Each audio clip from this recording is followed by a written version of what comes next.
बोलने की कला एक ऊर्जा है जिसमें आप अपने विचार, अपने शब्द और कई बार अपने एक्शंस भी एक्सप्रेशन के जरिए जाहिर करते हैं। लोग कहते हैं कि दिग्गज ताकत के साथ दिग्गज जिम्मेदारी भी आती है। अगर आपकी अपने जिंदगी को लेकर ऊंचे सपने हैं तो आपको उसकी जिम्मेदारी भी लेनी होगी, और वो जिम्मेदारी खुद की और अपने शब्दों की है। शायद आप इस सच से वाकिफ नहीं होंगे, पर आपके जुबान से निकले शब्दों का आपकी जिंदगी पर बहुत गहरा असर होता है, क्योंकि कहा जाता है कि इंसान एक दुकान है और जुबान उसका ताला। ताला खुलता है तो पता चलता है कि दुकान में कैसा माल भरा हुआ है। आज की यह बौद्ध कहानी इसी बारे में है। पर इससे पहले कि आप इस कहानी में खो जाएं, आपसे गुजारिश है कि इस चैनल को सब्सक्राइब और वीडियो को लाइक, शेयर और कमेंट जरूर करें। दोस्तों, इस दुनिया में हर कोई अपने जीवन में कुछ दिग्गज हासिल करना चाहता है। सफलता, सम्मान और दूसरों के दिलों में जगह बनाना चाहता है। लेकिन क्या आपने कभी सोचा है कि वह कौन सा साधन है जो हमें इस मुकाम तक पहुंचा सकता है? वह कोई और नहीं बल्कि हमारे शब्द हैं। जी हां, हमारे शब्दों में इतनी ताकत है कि वे किसी की दुनिया बदल सकते हैं।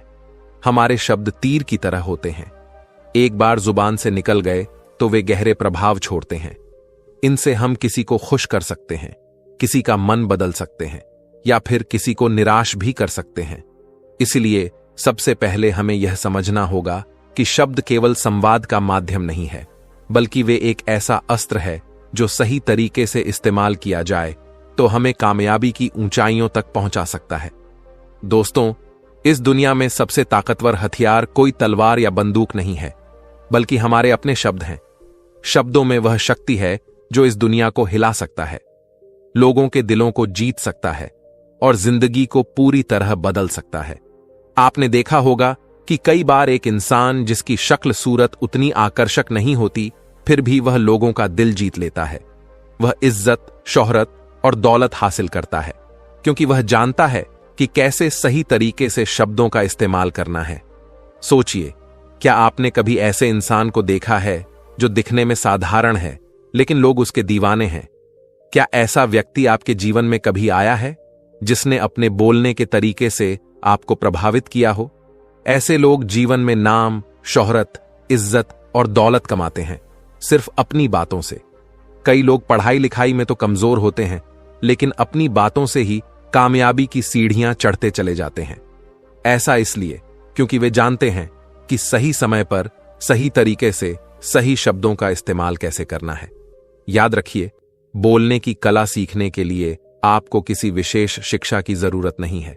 बस आपको अपने अंदर के आत्मविश्वास को जगाना है, अपनी भावनाओं को शब्दों के माध्यम से सही तरीके से व्यक्त करना है। जब आप इस कला में माहिर हो जाते हैं तो फिर कोई भी मंजिल आपके लिए दूर नहीं रह जाती। शब्दों का जादू इतना शक्तिशाली होता है कि वह रोते हुए को हंसा सकता है और हंसते हुए को रुला सकता है। यह वही जादू है जिससे नेता पूरे देश पर राज और दुनिया पर राज करते हैं, कलाकार पूरी दुनिया का दिल जीतते हैं और व्यापारी अपने व्यापार को शिखर पर ले जाते हैं। यह वही जादू है जो हमें हमारे जीवन के हर क्षेत्र में कामयाब बना सकता है। तो चलिए जानते हैं इस कहानी के माध्यम से कि हम बातों से दुनिया कैसे जीत सकते हैं, कैसे हम किसी से अपना काम करवा सकते हैं, कैसे हम किसी को अपना दीवाना बना सकते हैं। एक समय की बात है, हिमालय की घाटी में एक बहुत ही महान बौद्ध भिक्षु रहते थे। उनकी ख्याति दूर दूर तक फैली हुई थी। एक दिन एक व्यक्ति उनके पास आया और वह व्यक्ति उस बौद्ध भिक्षु से कहता है कि हे गुरुवर, सब यही कहते हैं कि चालाकी से बात करो, चालाक बनो, अन्यथा तुम हमेशा पीछे रह जाओगे। हे गुरुवर, आप ही बताएं कि चालाक कैसे बना जाता है। क्या आप हमें चालाक बनने के बारे में कुछ बता सकते हैं? बौद्ध भिक्षु ने उस व्यक्ति की सारी बातें बहुत ही ध्यान से सुनी और उसके बाद मुस्कुराते हुए वह उस व्यक्ति से कहते हैं कि तुम मेरी बात बहुत ध्यान से सुनना। जो मैं तुम्हें बताने वाला हूं वह बहुत ही महत्वपूर्ण है। इस दुनिया में यदि कोई सबसे ताकतवर हथियार है तो वह है हमारे शब्द। फिर चाहे वह शब्द लिखे गए हों या फिर बोले गए हों।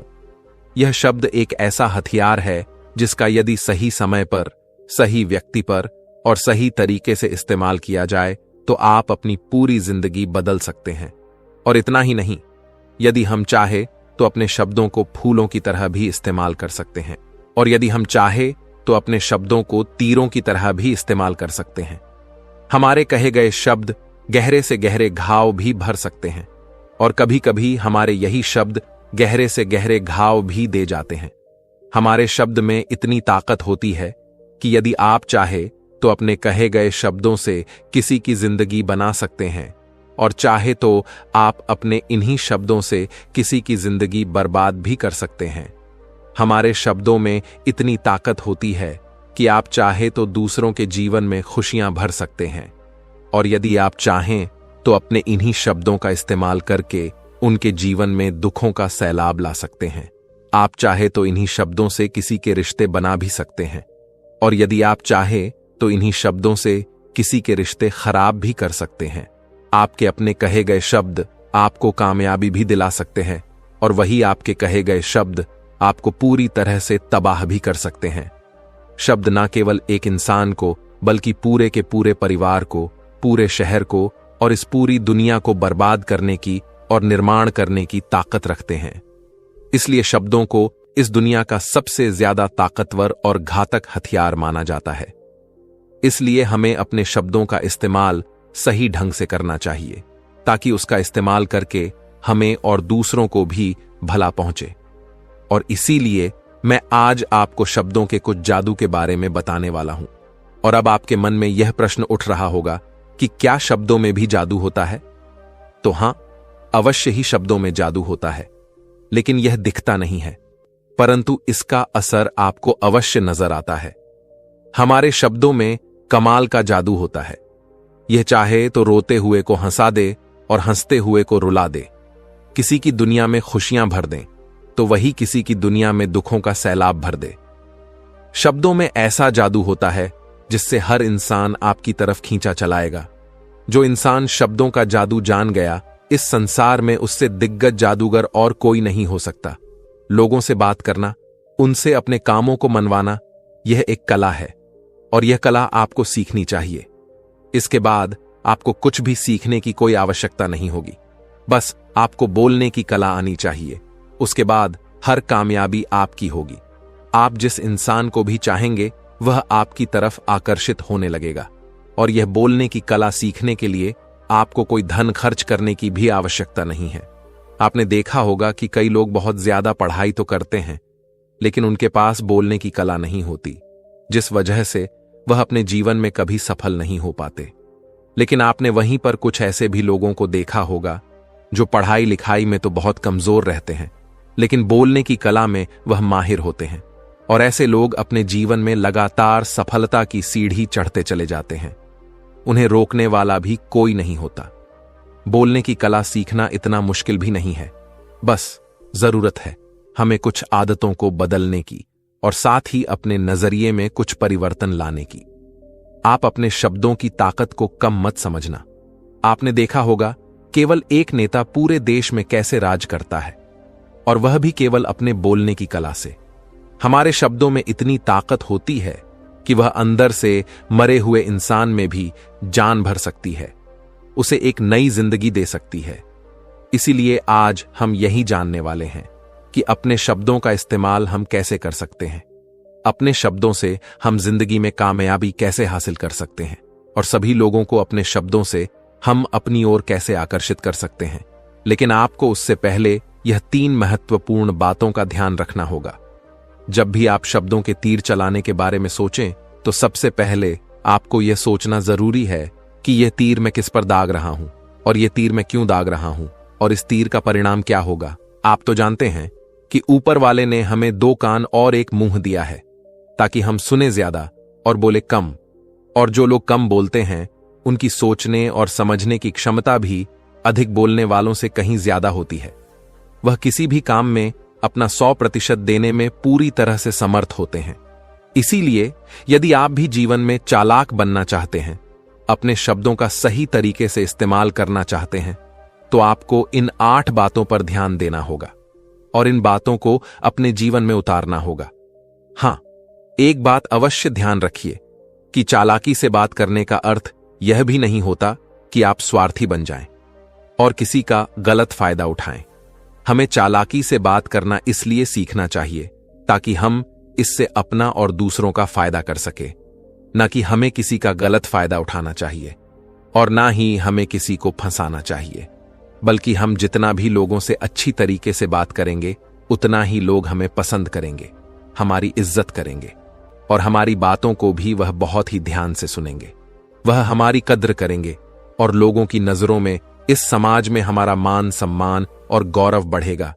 इसलिए यदि आप इस समाज में रहना चाहते हैं तो इस समाज के अनुसार आपको सोच समझकर चालाकी से बात करना सीखना होगा। आगे वह बौद्ध भिक्षु उस व्यक्ति को पहली बात बताते हुए कहते हैं कि अपनी बातों को कम से कम शब्दों में व्यक्त करना सीखो, क्योंकि बुद्धिमानी का मतलब होता है कि चीजों को आसान बनाया जाए। यदि आप अपनी बातों को दूसरे व्यक्ति को कम से कम शब्दों में नहीं समझा सकते हैं तो वह आपकी बात नहीं सुनना चाहेगा। उसे आपकी बातें बोर लगने लगेंगी और वह आपसे दूर भागने लगेगा। आपने देखा ही होगा कि आपके आसपास कोई ना कोई व्यक्ति तो जरूर होगा जो अपनी बातों को बहुत घुमा फिराकर, बहुत बढ़ा चढ़ाकर बोलता है। ऐसे व्यक्ति के साथ आप कैसा महसूस करते हैं, ठीक वैसा ही वह सामने वाला व्यक्ति आपके लिए महसूस करेगा। क्योंकि आजकल अक्सर लोग बातों को इधर उधर घुमाकर ही कहते हैं। उन्हें सीधी बात करना अच्छा ही नहीं लगता, लेकिन वह यह भूल जाते हैं कि वह अपनी बातों को और भी ज्यादा मुश्किल कर रहे हैं, जिससे उनकी बातों में कोई भी दिलचस्पी नहीं लेता। इसीलिए आपको इस बात का ध्यान जरूर रखना चाहिए कि अपनी बातों को कम से कम शब्दों में लोगों तक पहुंचाएं, और यही बुद्धिमानी है। क्योंकि आजकल के दौर में हर किसी के पास इतना समय नहीं है कि वह आपकी लंबी बातें सुन सके। सभी के पास अपने अपने काम हैं, सभी अपने अपने कामों में व्यस्त हैं, अपने जीवन में व्यस्त है। और आप खुद ही अपना समय क्यों बर्बाद कर रहे हो? जब आप किसी भी बात को केवल 1 मिनट में कह सकते हो तो आप उसके लिए आधा घंटा क्यों लगा रहे हो? जितना ज्यादा आप कहेंगे उतने ही सस्ते आप महसूस होंगे, और जितना ही कम शब्दों में आप अपनी बातों को लोगों तक पहुंचाएंगे तो लोग उतना ही ध्यानपूर्वक आपको सुनना और समझना पसंद करेंगे। आगे वह बौद्ध भिक्षु उस व्यक्ति को दूसरी बात बताते हुए कहते हैं कि दूसरों का दिल जीतना सीखो। आप जब भी लोगों के साथ होते हो तो उन्हें अपने साथ अच्छा महसूस करवाओ। अगर आपको किसी से अपना काम निकलवाना है तो उसकी जरा सी तारीफ करो, क्योंकि आजकल हर कोई अपनी तारीफ सुनना चाहता है। इससे आपका कुछ नहीं जाएगा, क्योंकि वह अपनी तारीफ खुद सुनना चाहता है। लेकिन हां, तारीफ करते समय इस बात का भी ध्यान रखना चाहिए कि सामने वाले को ऐसा ना लगे कि आप सचमुच में उसकी तारीफ नहीं कर रहे हैं, बल्कि उसका मजाक बना रहे हैं। जैसे मान लो कोई व्यक्ति काला है और आप उसे कह दो कि तुम बहुत सुंदर दिख रहे हो, तो वह आपकी बात समझ जाएगा और हो सकता है कि वह आपसे गुस्सा भी हो जाए। बल्कि आप उससे कुछ इस तरीके से बात करें कि अरे दोस्त, आज तो तुम बहुत अच्छे लग रहे हो। पहले कही गई बात उसे बिल्कुल पसंद नहीं आएगी, लेकिन जब आप उसे कहेंगे कि आप आज बहुत अच्छे लग रहे हो तो वह तुम्हारी बात अवश्य सुनेगा और उसे यह सुनकर बहुत अच्छा भी लगेगा। इसीलिए पहले उन्हें वह दीजिए जो उन्हें चाहिए, और फिर वह अपने आप ही आपको जो चाहिए वह देने को तैयार हो जाएंगे। फिर बौद्ध भिक्षु तीसरी बात बताते हुए कहते हैं कि जो भी बोलो विश्वास के साथ बोलो। अपनी बात रखने में कभी शर्माओ मत। अपनी बात को पूरे आत्मविश्वास के साथ रखो। आपने देखा होगा कि हम में से कई लोग अपनी बात रखने में शर्माते हैं, फिर भले ही वह उस विषय के बारे में अधिक जानकारी रखता हो, लेकिन वह लोगों से उस विषय के बारे में बात करने में शर्माता है, जिस वजह से लोग उसकी बातों पर विश्वास नहीं करते। उन्हें लगता है कि इसे इसके बारे में बिल्कुल नहीं पता, और वह लोग आपकी बातों में दिलचस्पी नहीं दिखाते, और वह लोग आपको आपकी बातों को झूठ भी समझने लगते हैं।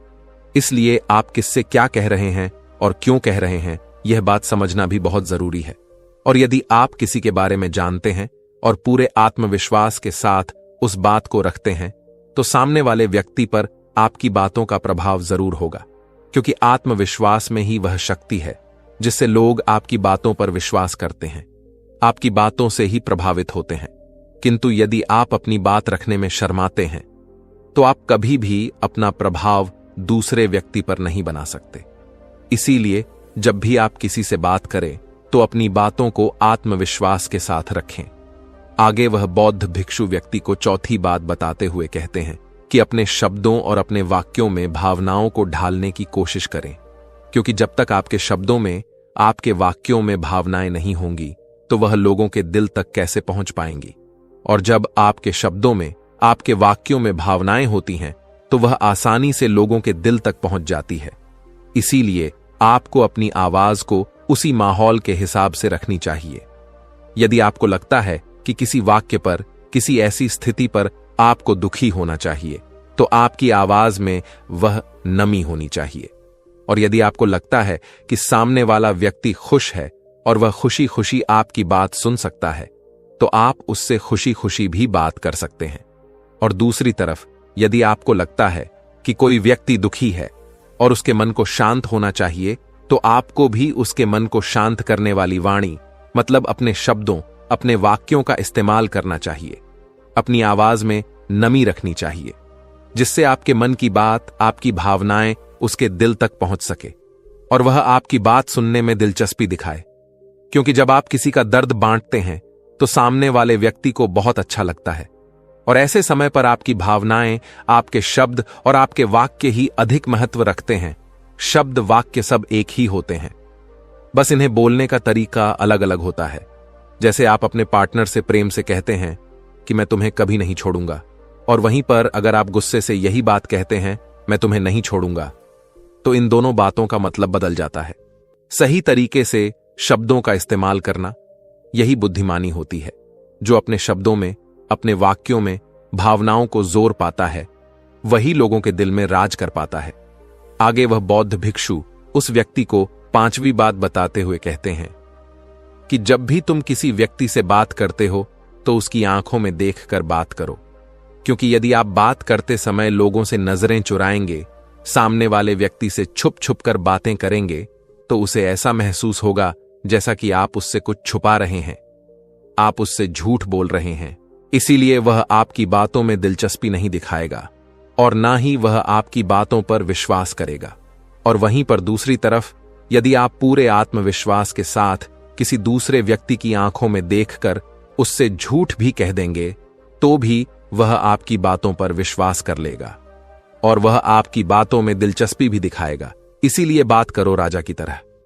आगे वह बौद्ध भिक्षु उस व्यक्ति को 6ठी बात बताते हुए कहते हैं, कम बोलो और काम का बोलो, अर्थात अपने बोलने के तरीके सुधार ले। ना तो बहुत धीरे बोलो और ना ही बहुत तेज।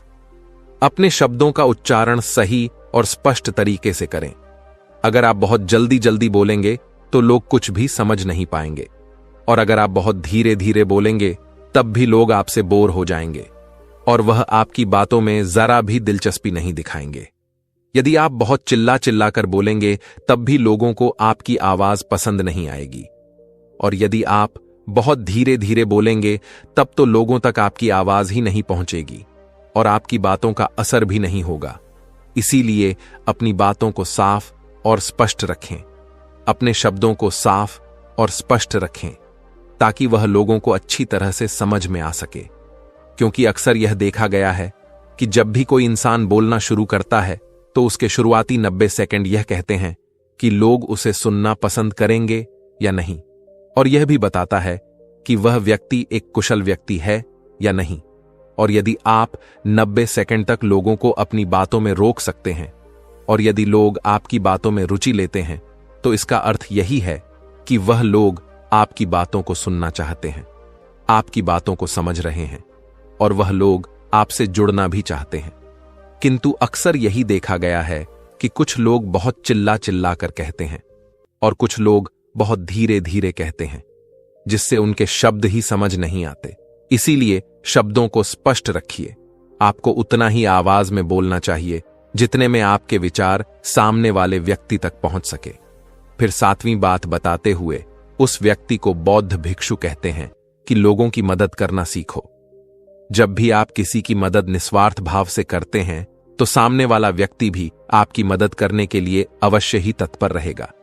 जब भी आपको आवश्यकता होगी वह आपकी मदद अवश्य करेगा, क्योंकि आपने बुरे वक्त पर उसका साथ दिया था और वह भी बुरे वक्त में आपका साथ देने के लिए हमेशा तैयार रहेगा। आपने अपने घर में अपने बच्चों को तो देखा ही होगा, जिनका मन बिल्कुल साफ होता है, जिनके मन में कोई भी स्वार्थ नहीं होता, और जब उन्हें कुछ चीज चाहिए होता है तो जैसा आप कहते हैं वह बिल्कुल वैसा ही करते हैं। आप कोई भी काम को उनसे कहते हैं तो वह उस काम को तुरंत ही कर देते हैं। इसलिए निस्वार्थ भाव से लोगों की मदद करना सीखो, जिससे आपके मन को भी शांति मिलती है और आप एक सुकून महसूस करते हैं, और साथ ही आपके सोचने और समझने की क्षमता भी बढ़ने लगती है। 8वीं और आखिरी बात बताते हुए वह बौद्ध भिक्षु उस व्यक्ति को कहते हैं कि इंसान को सुनने की आदत बनानी चाहिए। आपने यह तो देखा होगा कि जब भी आप कोई बात कर रहे होंगे तो इस बीच में आपके सामने वाला व्यक्ति आपकी बात काटकर आपसे कुछ और ही कहने लगता होगा। और कई लोग तो ऐसे भी होते हैं जो अपनी बातों को खुद तक ही रखते हैं। वह अपनी बातों को ही बढ़ा चढ़ा कर कहते रहते हैं। वह तो दूसरों की सुनना भी नहीं चाहते, लेकिन वह यह भूल जाते हैं कि एक सफल व्यक्ति अधिक से अधिक सुनता है, सोचता है, समझता है और उसके बाद ही वह जवाब देता है, क्योंकि इज्जत उसे ही ज्यादा मिलती है जो पूरी तरह से सुनने के बाद कुछ कहता है। इतना कहकर वह बौद्ध भिक्षु शांत हो गए और वह व्यक्ति उस बौद्ध भिक्षु को धन्यवाद करके वहां से चला गया। तो दोस्तों, उम्मीद है कि आपको इस कहानी से एक अच्छी सीख मिली होगी। ये कहानी आपको कैसी लगी हमें कमेंट बॉक्स में कमेंट करके जरूर बताएं। नमो बुद्धाय। चलिए दूसरी कहानी की शुरुआत करते हैं। बहुत समय पहले की बात है। बुलंद शहर में निमाई नाम का युवक रहा करता था। वह बहुत ही शर्मीला था। वह इतना शर्मीला था कि जब भी उसके सामने कोई नया व्यक्ति आ जाता तो वह उससे बात तक नहीं कर पाता था। यहां तक कि जिन्हें वह जानता था, पहचानता था, उनसे भी बात करने में उसे झिझक महसूस होती थी। वो अपनी इस समस्या के कारण बहुत परेशान रहता था, क्योंकि वह अपने जीवन में कुछ कर ही नहीं पा रहा था। धीरे धीरे समय बीतता गया और समय बीतने के साथ साथ निमाई की शर्माने की आदत भी बढ़ती चली गई, जिसके कारण वह अत्यधिक निराश रहने लगा, परेशान रहने लगा, चिंतित रहने लगा। उसे यह समझ नहीं आ रहा था कि वह अपनी इस समस्या से किस तरह से छुटकारा पाए। उसके घर वाले भी अब उसकी इस समस्या को लेकर बहुत चिंतित रहने लगे थे। वे सोचते थे कि ना जाने इसका क्या होगा, यह अपने जीवन में कुछ कर पाएगा भी या नहीं। जब भी वह कहीं पर काम के लिए जाता तो लोग उसके इस सीधेपन का फायदा उठाते और उसे परेशान करते थे। वह कुछ ज्यादा कह नहीं पाता था, जिसके कारण उसे कोई कुछ भी कह देता और वहां से चला जाता था। इन्हीं सब कारणों की वजह से उसका मन कहीं भी किसी भी काम में नहीं लगता था। वह हर काम को कुछ ही दिनों में बंद कर देता था। उसके मन में बहुत कुछ चल रहा था। उसके मन में विचारों के तूफान उठ रहे थे। वह सबसे बहुत कुछ कहना चाहता था, लेकिन अपनी इस आदत के कारण वह किसी से कुछ नहीं कह पा रहा था। वह अंदर ही अंदर घुटता जा रहा था। सारे विचार, सारी बातें उसके मन में ही दबी रहती थीं, लेकिन कभी भी वह किसी से भी अपने मन की बात नहीं बताता था। जब वो एक बालक था तब उसे लोग बहुत पसंद करते थे। उसकी इस आदत को भी लोग सराहते थे। लेकिन जब वह जवान हो गया, युवा हो गया, तो इसी आदत के कारण उसे अपना जीवन जीने में अत्यधिक परेशानियां होने लगीं। और वह युवक भी अपनी इस आदत के कारण बहुत परेशान रहता था। वो अपनी इस एक आदत से छुटकारा पाना चाहता था। वह चाहता था कि वह लोगों से अपने मन की बात खुलकर कह पाए।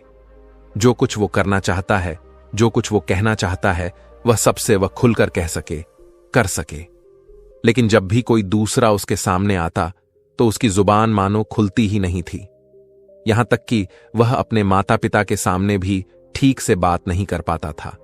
केवल उसके कुछ मित्र थे जिनसे वह अपने मन की बात कर पाता था। जब भी वह किसी बात का जवाब देता तो लोग उसका मजाक बनाते थे और कहते थे कि आज तो तेरे मुंह में भी जबान आ गई है। यह समस्या दिन ब दिन बढ़ती चली जा रही थी और इस समस्या के कारण अब उसके पिता भी अत्यधिक चिंतित रहने लगे थे। वह चाहते थे कि उनका बेटा भी दूसरों के सामने अपने मन की बात रख सके। लेकिन एक दिन जब अपने उस बेटे को दूसरों के सामने शर्मिंदा होता हुआ देख रहे थे, तभी उन्हें बहुत क्रोध आया और वह अपने बेटे को खरी खोटी सुनाने लगे। उन्होंने उस पर इतना गुस्सा किया कि वह युवा अत्यधिक क्रोधित हो गया और वहां से बिना कुछ कहे चला गया। शाम हो चुकी थी और अब तक उनका बेटा घर नहीं लौटा था। माता और पिता दोनों बहुत ही चिंतित थे। वे अपने बेटे को वापस घर पर देखना चाहते थे, लेकिन वो युवा तो भागते भागते एक पर्वत की चोटी पर जा पहुंचा था। वह वहां से नीचे की ओर झांक रहा था और ईश्वर से कह रहा था, हे भगवान, आपने मुझे ऐसा क्यों बनाया? लोग मेरा मजाक बनाते हैं। जब मैं इस दुनिया में अपने मन की बात रख ही नहीं सकता, मैं किसी से कुछ कह ही नहीं सकता, तो फिर मैं इस जीवन को जीकर क्या करूंगा? जब भी मैं किसी से कुछ कहने की कोशिश करता हूं तो लोग मेरा मजाक बनाते हैं, यहां तक कि वह मुझसे कुछ भी कहकर चले जाते हैं और मैं उनका जवाब नहीं दे पाता। ऐसा जीवन जीकर मुझे क्या मिलेगा? इसीलिए मैं तेरे पास आ रहा हूं। इतना कहकर जैसे ही वह युवक कूदने की तैयारी कर रहा था कि तभी पीछे से आवाज सुनाई दी, बेटा, जान देना तो बहुत आसान है, लेकिन इस जान को तुम वापस नहीं पा सकोगे। जैसे ही यह आवाज उसके कानों में गई, वह पीछे घूमकर देखने लगा। वहां एक बौद्ध भिक्षु थे। उन्हें देखकर वह घबरा सा गया और अपने कदम पीछे खींच ली और चुपचाप वहां पर ठहर गया। अपनी आदत के कारण वह उनसे कुछ कह नहीं पा रहा था। तभी वो बौद्ध भिक्षु उस युवक से कहते हैं, बेटा, क्या बात है?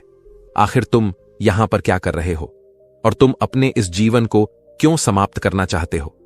यह अनमोल जीवन बहुत कम लोगों को नसीब होता है और तुम्हें यह जीवन व्यर्थ लगता है।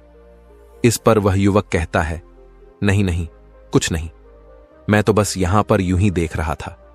तभी बौद्ध भिक्षु उस युवक से कहते हैं, बेटा, मैं जानता हूं कि तुम यहां पर क्या करने आए थे।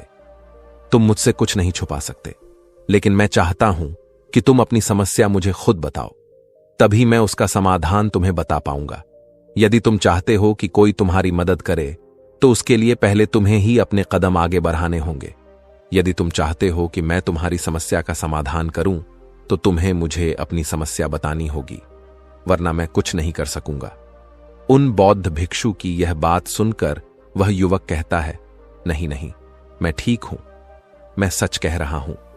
उस युवक की यह बात सुनकर बौद्ध भिक्षु उस युवक से कहते हैं, ठीक है बेटा, यदि तुम नहीं चाहते कि मैं तुम्हारी मदद करूं, तो कोई बात नहीं, मैं तुम्हारी बात पर विश्वास कर लेता हूं। लेकिन तुम्हें भी मेरी एक बात पर विश्वास करना चाहिए कि मैं तुम्हारी मदद के लिए ही यहां पर आया हूं। तुम चाहो तो तुम अपनी समस्या मुझे बता सकते हो और मैं तुम्हारी इस समस्या का समाधान भी अवश्य करूंगा। इसका जवाब देते हुए युवक उन बौद्ध भिक्षु से कहता है, नहीं नहीं, मैं ठीक हूं, आप जाइए। इस पर वह बौद्ध भिक्षु उस युवक से कहते हैं, ठीक है बेटा, यदि तुम चाहते हो कि मैं यहां से चला जाऊं, तो मैं यहां से चला जाता हूं। लेकिन मेरी एक बात याद रखना, मेरे जाने के बाद मैं तुम्हारी कोई मदद नहीं कर पाऊंगा और हो सकता है कि तुम्हारी मदद के लिए कोई और आगे भी ना आए। इतना कहकर बौद्ध भिक्षु पीछे की ओर घूमे और अपने मार्ग में आगे बढ़ने लगे। वह युवक वहीं पर था और यह सब देख रहा था। जैसे ही वह कुछ दूर पहुंचे, तभी उस युवक ने जोर से आवाज लगाई, गुरुदेव, मेरी समस्या बहुत दिग्गज है, क्या आप उसका समाधान कर सकेंगे? क्या आप मुझे उसका समाधान दे सकेंगे? यह सुनकर बौद्ध भिक्षु वहीं पर ठहर गए और उस युवक की बात का जवाब देते हुए कहा, बेटा, इस दुनिया में कोई भी ऐसी समस्या नहीं है जिसका कोई समाधान ना हो। यदि तुम मुझे अपनी समस्या बताओगे तो मैं उसका समाधान अवश्य करूंगा। तभी वह युवक उन बौद्ध भिक्षु से अपनी समस्या बताते हुए कहता है, गुरुवर, मेरी एक बहुत दिग्गज समस्या है कि मैं शर्मीला हूं, जिसके कारण मैं किसी से कोई वार्तालाप नहीं कर पाता। यहां तक कि मैं अपने मन की बात भी किसी को नहीं बता पाता।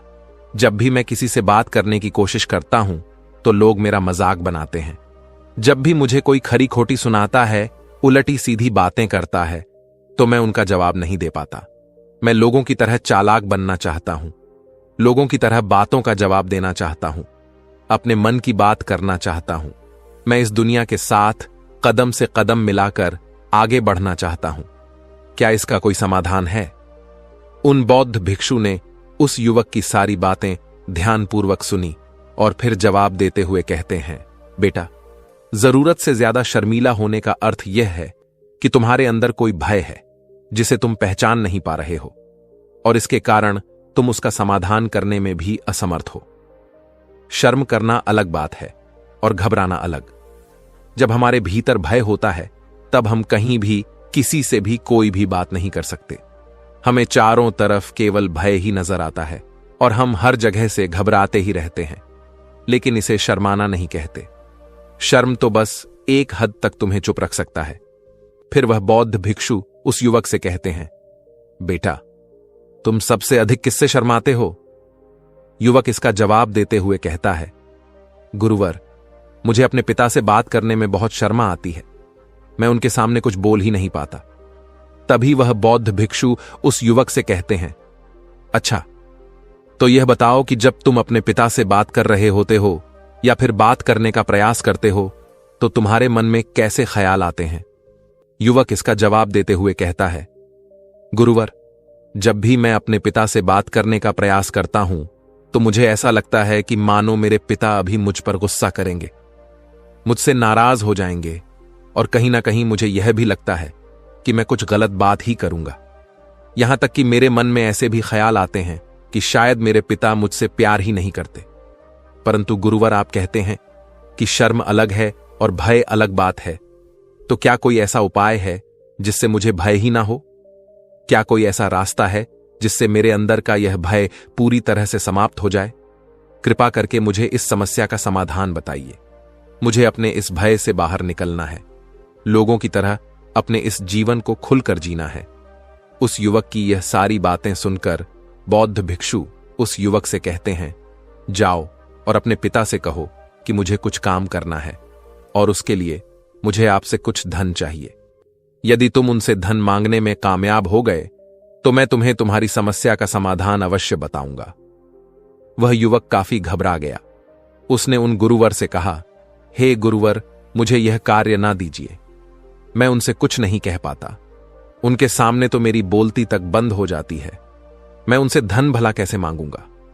यह बात सुनकर बौद्ध भिक्षु उस युवक से कहते हैं, तब तो तुम्हारी समस्या का कोई भी समाधान नहीं है और ना ही तुम कभी भी अपने जीवन को खुलकर जी पाओगे। यह बात सुनकर युवक उन भिक्षु से कहता है, गुरुवर, ऐसा ना कहे। कृपा करके मुझे कोई और कार्य बताइए, कोई ऐसा कार्य जिससे मेरे अंदर का भय पूरी तरह से समाप्त हो जाए। इसका जवाब देते हुए वह बौद्ध भिक्षु उस युवक से कहते हैं, बेटा, यदि तुम्हें अपने अंदर के भय को समाप्त करना है तो पहले तुम्हें मेरा यह कार्य करना होगा जो मैंने तुम्हें कहा है। वह युवक घबराकर काफी देर सोच विचार करने के बाद पुनः गुरुवर से कहता है, ठीक है, यदि आप चाहते हैं कि मैं इस कार्य को करूं तो मैं इसे करने का पूरा प्रयास करूंगा। इतना कहकर वह युवक अपने घर लौट जाता है। उसे देखकर उसके माता पिता बहुत खुश हो जाते हैं और वह युवक अपने पिता से घबराते हुए कहता है, पिताजी, मुझे आपसे कुछ बात कहनी है। इस पर उसके पिता कहते हैं, बोलो, क्या बात है? युवक आगे कहता है, पिताजी, मैं कुछ काम करना चाहता हूं और उसके लिए मुझे आपसे कुछ धन चाहिए। क्या आप मुझे कुछ धन दे सकते हैं? इतना सुनकर उस युवक के पिता ने उसकी ओर ध्यान से देखा। काफी देर देखने के बाद वह खुशी से झूम उठे और तुरंत ही उन्होंने कुछ धन अपने पुत्र के हाथों पर रख दिया और कहने लगे, बेटा, इतना धन काफी है कि तुम्हें और चाहिए? इसके जवाब में वह युवक अपने पिता से कहता है, नहीं नहीं पिताजी, इतना काफी है, मैं इतने से काम चला लूंगा। वह युवक उस धन को लेकर तुरंत भागा भागा उन बौद्ध भिक्षु के पास लौटा और जो धन उसने अपने हाथों में ले रखा था उसे दिखाते हुए वह कहता है, गुरुवर, जैसा आपने कहा था, मैं धन लेकर आपके पास आ चुका हूं। मैंने अपने पिता से धन मांग लिया है। अब मुझे आप मेरी समस्या का समाधान बताओ। तभी बौद्ध भिक्षु उस युवक से कहते हैं, अरे इतनी जल्दी क्या है? अभी तो तुम्हें मेरे लिए एक और काम करना है, तभी मैं तुम्हें तुम्हारी समस्या का समाधान अवश्य बताऊंगा। और यदि तुम मेरे लिए इस कार्य को पूरा नहीं कर सके तो मैं तुम्हें कभी भी तुम्हारी समस्या का समाधान नहीं बताने वाला। तभी वह युवक उन बौद्ध भिक्षु से कहता है, हे गुरुवर, अभी तो मैंने आपके लिए एक काम किया है, अभी आप मुझे एक और काम करने के लिए कह रहे हैं। तभी बौद्ध भिक्षु उस युवक से कहते हैं, हां, तुम्हें मेरे लिए एक और काम करना ही होगा। वह युवक एक बार फिर से काफी देर सोच विचार कर उन बौद्ध भिक्षु से कहता है, अच्छा ठीक है, बताइए, अब मुझे क्या करना है? इसके जवाब में बौद्ध भिक्षु उस युवक से कहते हैं, जाओ और यह धन जो तुमने अपने पिता से मांग कर लाया है, इस धन को वापस अपने पिता को लौटा दो। और साथ साथ यह भी कहना कि पिताजी, मैं अभी काम नहीं करना चाहता हूं, लेकिन जब समय आएगा तो मैं आपसे यह धन वापस ले लूंगा और उससे अपना काम पूरा करूंगा।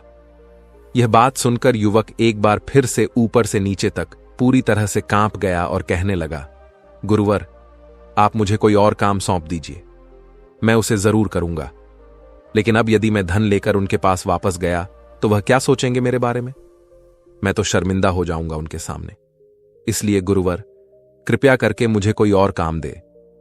तभी बौद्ध भिक्षु उस युवक से कहते हैं, बेटा, जो काम मैंने तुम्हें सौंपा है, तुम्हें उसी कार्य को पूरा करना होगा, अन्यथा तुम्हारी समस्या का समाधान मैं तुम्हें नहीं बताने वाला।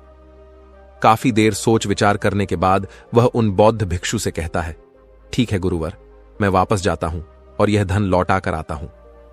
वह तुरंत अपने पिता के पास वापस लौटा और उसने अपने पिता से कहा, पिताजी, मैं यह धन अभी नहीं लेना चाहता, अभी यह धन आप मुझसे वापस ले लीजिए। जब मुझे कोई काम होगा तो मैं आपसे यह धन वापस ले लूंगा। उसके पिता ने उस युवक की तरफ घूर घूर कर काफी देर तक देखा और फिर मुस्कुराते हुए कहने लगे, बेटा, मैं समझता हूं कि किसी भी काम को शुरू करने से पहले हमें उसके बारे में जानकारी इकट्ठा करनी चाहिए। उसके बारे में समझना जरूरी है, कब, क्या और कैसे करना है। इसके बारे में भी हमें जानकारी लेनी जरूरी है। कोई भी काम ऐसे ही नहीं शुरू किया जा सकता। मुझे बहुत खुशी है कि तुमने यह सही निर्णय लिया है। जब तुम्हें यह समझ में आ जाए कि जो कार्य तुम करने जा रहे हो वह तुम्हारे लिए उचित है, तब तुम चाहो तो मैं तुम्हें यह धन वापस लौटा दूंगा। युवक अपने पिता से यह सारी बातें सुनकर मन ही मन बहुत प्रसन्न था। उसने यह तो उम्मीद तक नहीं की थी कि उसके पिता हंसकर उसे इस तरह से सारी बातें समझाएंगे। वह मन ही मन यह सोच ही रहा था कि तभी उसके पिताजी उसके और करीब आए और अपने उस युवा बेटे को गले से लगा लिया। जैसे ही उसके पिता ने उस युवक को गले से लगाया, उसको बहुत अच्छा महसूस हुआ। आत्मविश्वास, उसका हौसला और बढ़ता गया। उसके बाद युवक वापस गुरुवर के पास लौटा और कहने लगा, गुरुवर, जैसा आपने कहा था मैंने बिल्कुल वैसा ही किया है। मैंने धन अपने पिता को वापस कर दिया है। अब तो कृपया करके मुझे मेरी समस्या का समाधान बता दीजिए। तभी बौद्ध भिक्षु उस युवक की तरफ देखकर मुस्कुराते हैं और इस युवक से कहते हैं, बेटा, इतनी जल्दी क्या है? अभी तो तुम्हें मेरे लिए एक और काम करना ही होगा। वह युवक कहता है, महाराज, आप आखिर मुझसे बार बार इस तरह से काम क्यों करवा रहे हैं? क्या आपके पास मेरी समस्या का कोई समाधान नहीं है? कहीं आप मुझे बेवकूफ तो नहीं बना रहे? जिस तरह से लोग मुझे बेवकूफ बनाते हैं, क्या आप भी मेरे साथ वही तो नहीं कर रहे? आपने कहा, जाओ अपने पिता से पैसे मांग कर लाओ। मैंने पैसे मांग कर लाए। आपने फिर कहा, जाओ ये पैसे अपने पिता को लौटा कर आओ। मैंने आपके कहे अनुसार बिल्कुल वैसा ही किया। और अब आप कह रहे हैं कि मैं आपके लिए एक और काम करूं? नहीं, यह मुझसे नहीं होगा। तभी बौद्ध भिक्षु उस युवक की तरफ देखकर मुस्कुराते हैं और कहते हैं, बेटा, बस यह आखिरी काम है और यह बहुत सरल भी है। तुम जैसे ही इस कार्य को पूरा करोगे, मैं तुम्हें वचन देता हूं कि मैं तुम्हारी समस्या का समाधान तुम्हें अवश्य बताऊंगा। इस पर वह युवक फिर से एक बार सोच विचार करता है और उन बौद्ध भिक्षु से कहता है, ठीक है, लेकिन यह आखिरी काम है जो मैं आपके लिए करूंगा। बताइए मुझे क्या करना है? तभी बौद्ध भिक्षु एक मूर्ति निकालकर उस युवक के हाथ में थमा देते हैं। वह मूर्ति देखने में बहुत ही साधारण सी थी, लेकिन वह बौद्ध भिक्षु उस युवक से कहते हैं, बेटा, तुम्हें इसे बाजार में ले जाना है, इसे बेचना है और इसके बदले में तुम्हें 100 सोने के सिक्के लेकर आने हैं। जब तुम यह करने में सफल हो जाओगे, तभी मैं तुम्हें तुम्हारी समस्या का समाधान बता पाऊंगा। वह युवक उस मूर्ति को अपने हाथ में लेकर बहुत ही गौर से देखता है और उन बौद्ध भिक्षु से कहता है, हे गुरुवर, यह तो बहुत ही साधारण सी मूर्ति लग रही है, मानो मिट्टी की बनाई गई हो। इसके लिए भला 100 सोने के सिक्के मुझे कौन देगा? कहीं आपका माथा फिर तो नहीं गया है? इसके 1 या 2 सोने के सिक्के मिल जाएं, वही बहुत है, लेकिन इसके लिए 100 सोने के सिक्के कोई नहीं देगा। तभी बौद्ध भिक्षु उस युवक से कहते हैं, बेटा, मैंने जो तुम्हें काम सौंपा है, यदि तुम उसे पूरा करोगे तभी तुम्हें तुम्हारी समस्या का समाधान मिल पाएगा, अन्यथा तुम चाहो तो अपने घर लौट सकते हो, फिर से वही अपने पुराने जीवन में, जहां लोग तुम्हारा मजाक बनाते हैं, लोग तुम्हें सताते हैं। मैं यहां तुम्हारी मदद कर रहा हूं, तुम मेरे यहां काम करके अपने भय को धीरे धीरे भगा पाओगे। मेरे इस काम को पूरा कर दो, तुम्हें सब समझ आ जाएगा। वह युवक उन बौद्ध भिक्षु की बात सुनकर मन ही मन यह विचार करता है कि मुझे तो मेरी समस्या का समाधान किसी भी हालत में चाहिए, जिस कारण वह उस मूर्ति को उठाकर बाजार की ओर चला जाता है। बाजार पहुंचकर वो एक जगह चुपचाप उस मूर्ति को लेकर बैठ जाता है और इंतजार करने लगता है कि कोई आएगा और उससे मूर्ति के बारे में पूछेगा, और तब वह उस मूर्ति के लिए 100 सोने के सिक्के की मांग करेगा।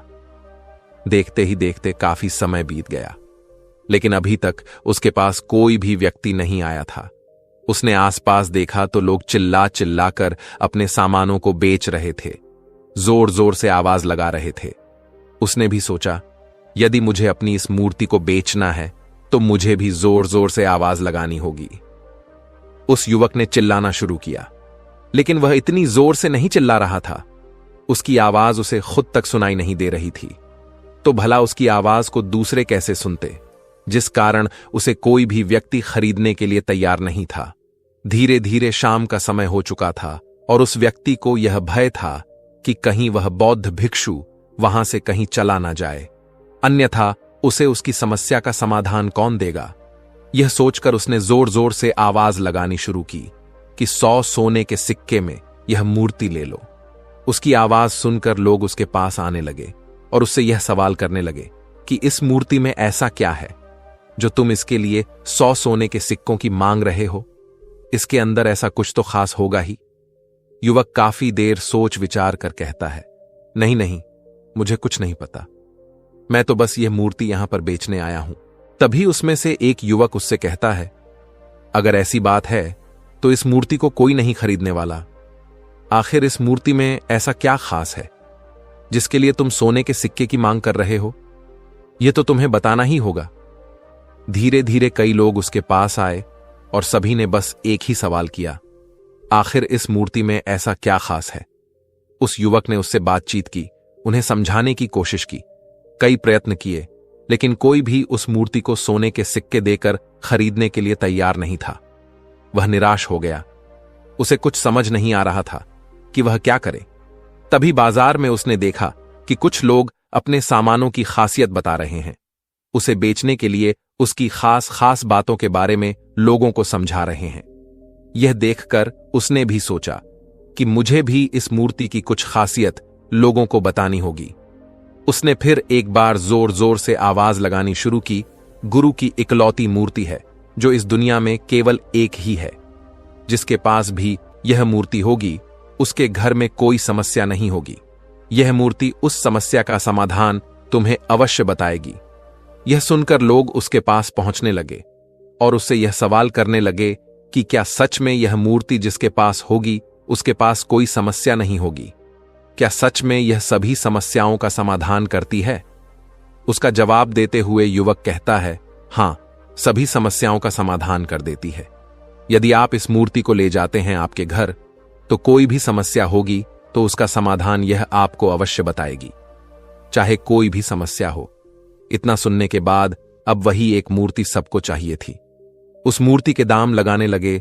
कोई उसे 200 सोने के सिक्के, तो कोई 400, कोई 600, तो कोई 1000 सोने के सिक्के देने के लिए तैयार था। उस मूर्ति की कीमत लगातार बढ़ती जा रही थी। जैसे जैसे लोगों को पता चलता जा रहा था कि यह मूर्ति लोगों की समस्या का समाधान करती है, लोग उसे किसी भी कीमत पर खरीदने के लिए तैयार हो गए। अब वह युवक भी आत्मविश्वास के साथ और जोर से चिल्ला रहा था, लोगों को उस मूर्ति के बारे में समझा रहा था, बता रहा था। अब उसके मन में कोई भय नहीं था। वह लोगों को उस मूर्ति के बारे में पूरे आत्मविश्वास के साथ, बिना घबराए उस मूर्ति की खासियत बताने में लगा हुआ था, जिसके कारण लोग उस पर भरोसा कर रहे थे और वह भरोसा लोगों की नजरों में नजर भी आ रहा था। जैसे जैसे अंधेरा होता गया, लोगों की भीड़ कम होने का नाम ही नहीं ले रही थी। लोग उस मूर्ति को खरीदना चाहते थे। उस युवक ने जोर से आवाज लगाई कि मुझे क्षमा करें, यह मेरे गुरु की मूर्ति है और मैं इसे बेचना नहीं चाहता। इतना कहकर वह युवक उस मूर्ति को लेकर वापस खाली हाथ लौट आया और उन गुरुवर के पास पहुंचा और उन गुरुवार से कहने लगा, हे गुरुदेव, आपका बहुत बहुत धन्यवाद। इस मूर्ति ने मेरी समस्या का समाधान कर दिया। मुझे समझ में आ गया कि मेरी क्या समस्या थी। हालांकि मैं इसे बेचकर सोने के सिक्के तो आपके लिए नहीं ला पाया, लेकिन मुझे मेरी समस्या का समाधान अवश्य मिल गया। आपका बहुत बहुत धन्यवाद। इस बात को सुनकर बौद्ध भिक्षु उस युवक से कहते हैं, बेटा, मैंने तुम्हारी समस्या का समाधान नहीं किया है, तुमने तो खुद ही अपनी समस्या का समाधान किया है। अपनी समस्या तुमने खुद ही सुलझा ली है। तुम्हारे मन में हजारों सवाल थे।